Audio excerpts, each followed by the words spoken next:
Hey, welcome back, Jack. How you been? It's Yin. Today we're gonna talk about Metaverse Monday, okay? Where we talk all about things in the metaverse, okay? In the morning. There you go. There you go. So we're gonna talk about some metaverse uh we'll say news. Usually it's drama, let's be honest. let's let's be honest. Usually it's drama. Today we'll say it's news, okay? Look, I've been reading all night long. There's so much going on. And I'm just gonna go with something lighthearted for this morning.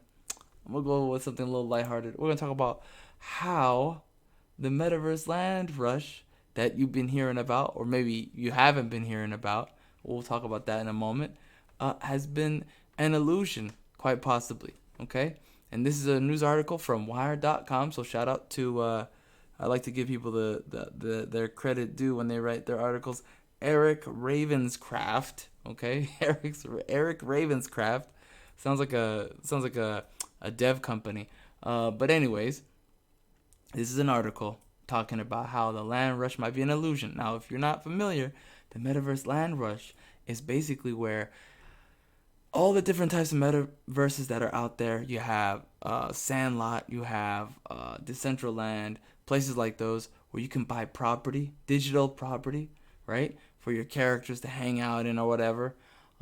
Those have been going up in high price. I mean, it's been going up with ETH. Let's be honest. In my opinion, it's been scaling with ETH and with NFTs as NFTs have become more popular and as the news sites like the journalists and everything have been basically putting it up into higher and higher and higher uh, profiles, like higher and higher notoriety, right? So, I mean, it's just an inevitability that number is going to go up, number go up. As things go popular, number goes up. It just is what it is. So, let's talk about this. And before I begin, I just wanted to bring our attention to this right here. I just thought it was funny to leave that little ad right here. Nah, that sounds like I might be giving them an ad. I'm not. But look at it. They're talking about how this land rush is an illusion and people are becoming rich from it. Meanwhile, they have to reduce the price of their product right here. I'm just saying that. I'm just saying. Listen, I noticed that media, in my opinion, news media has been becoming cheaper and cheaper.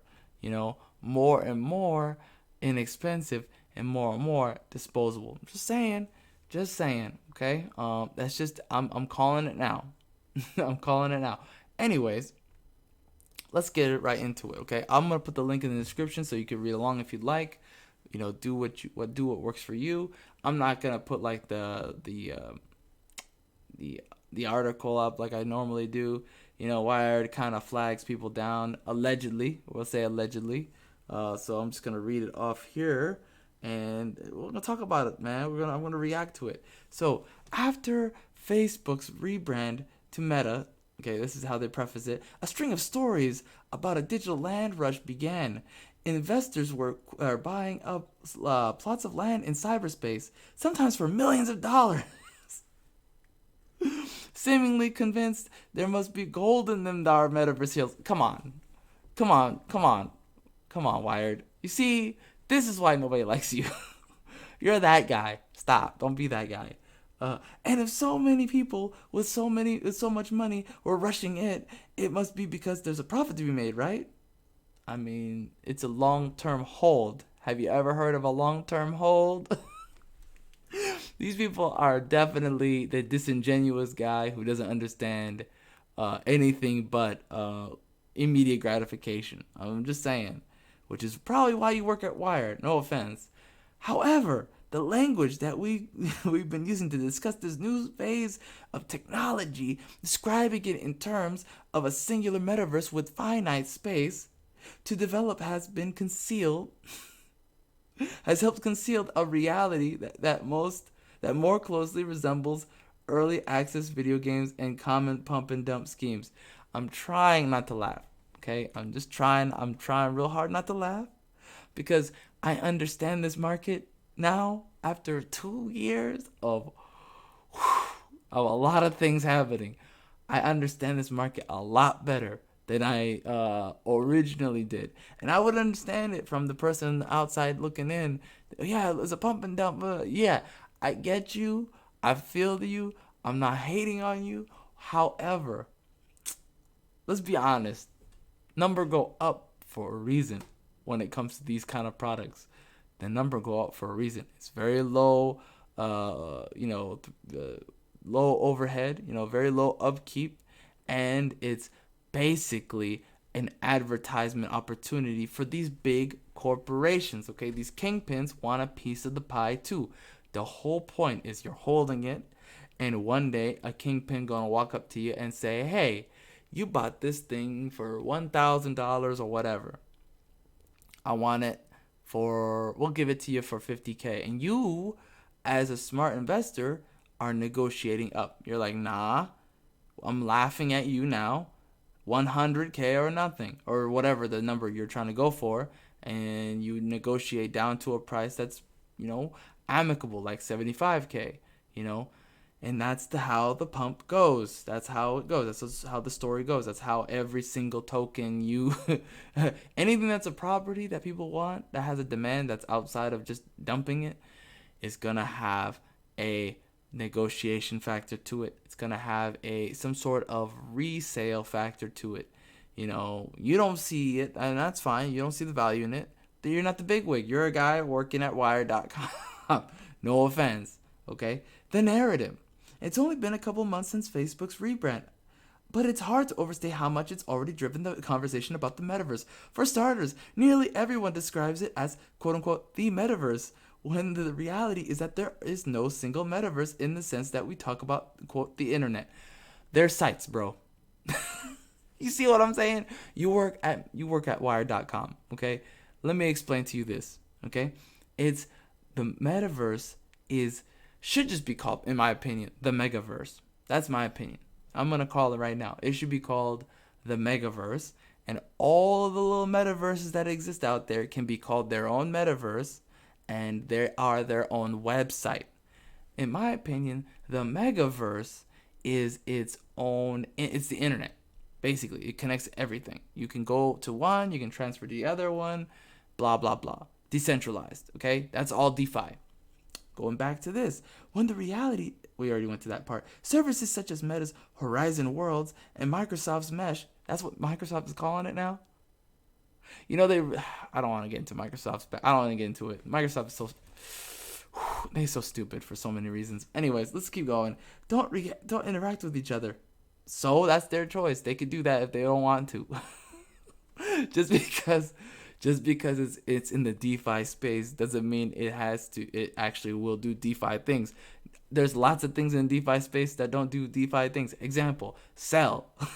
Cell is a centralized thing, but it's in DeFi. Figure that one out.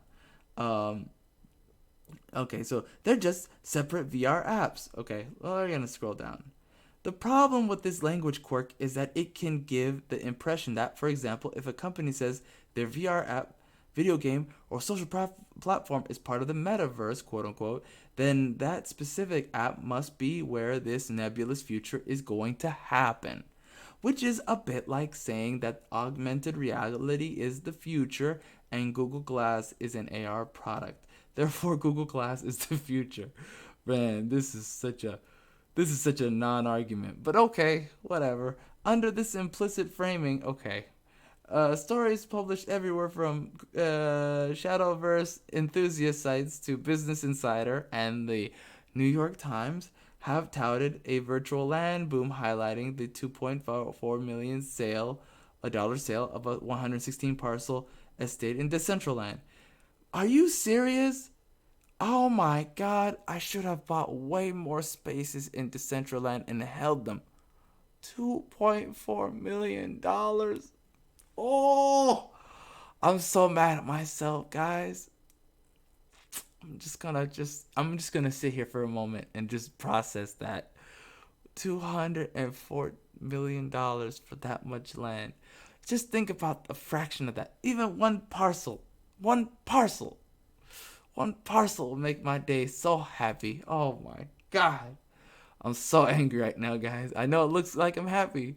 I'm just a little salty. Okay, let me just keep going. It's all good. That's cope. It's all good. It's all good though. It's all good. Let's just keep it going. as investors pour millions of dollars into virtual locations in these articles. Oh my god. Executives from Metaverse Group, a self-ascribed virtual real estate company, described buying plots of land in the metaverse as akin to buying property in Manhattan long before the city developed. Okay. Look, I'm going to stop. We don't have to go into any further than this. I mean, there's lots more in here, but they've made their point. This is their point. Is basically people comparing it to real life, when the reality. Okay, I want to get to the reality part. I do remember this part. Decentraland is a browser-based server, and while it's been selling plots of virtual land since 2017, the virtual world itself has only been open to the public since 2020. Inside, it still feels reminiscent of an early access game. While the initial lobby where users first drop in only has a dozen or so players wandering around and many more standing completely emotionless. That's probably because people are at work or something. The map shows only small clusters of players gathering around in few key areas. The rest is largely empty. Alright. Like I said, okay, you can read the rest if you'd like. I just wanted to give a snippet of that article, what its main points were. Look, I'm not saying, okay, I'm not saying they're necessarily wrong, right? That it isn't empty. It is empty. However, let's be honest. Let's be 100% honest. This is still early. We're still early. And I'm not saying that the value of these places have to be like full of people and everything. The value of it is all about, again, does number go up, and are people buying the property, and are people holding it, or are they dumping it right away? Most people are not dumping it right away. They're holding it. They're holding it for a very long time. There's people who bought way back in, I remember being there, April, February, March 2020. No, I take it back. Not February. March, April, and May. I know that for sure. March, April, May. Using it, playing with it, trying it out, being around. It was empty, but the lands were bought, man. I went to some places. I was like, let me go see if I can do a little research here and buy some stuff to flip. No, you can't flip anything. Everything in the downtown area at the time when I was trying to get some of that, it was gone. Just gone, gone.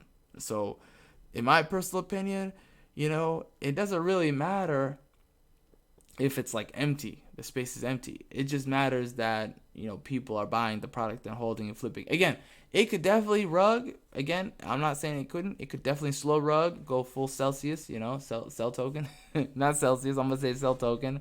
I don't want to get in trouble because allegedly, I don't get in trouble. But the thing is, as long as the number go up and people are flipping eventually and making their money and then buying some more, and the cycle continues, and there's occupied space no matter what, like the real estate market, like the real estate market, then it doesn't matter. It doesn't matter. It's like, it's as long as people are not full-time squatters, like they've been squatting forever and no one's buying anything, period, everywhere. As long as that scenario isn't happening, it's fine. It's no big deal. It's just like people are just overreacting. They have that bias. People have that bias. They missed out, or maybe they didn't even miss out. They didn't care, and they just see people making that gains. The saying how it goes. Misery loves company. So I don't really, I don't take it too seriously. Just put it that way. Anyways, that's it for now. What are your thoughts? You tell me what you think about this whole thing. You think this is going to zero?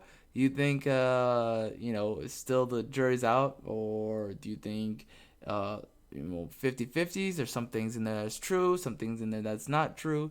You let me know. You decide. Think for yourself. Have a great day. I'll see you next time. As always, I appreciate you, and happy holidays. Bye-bye.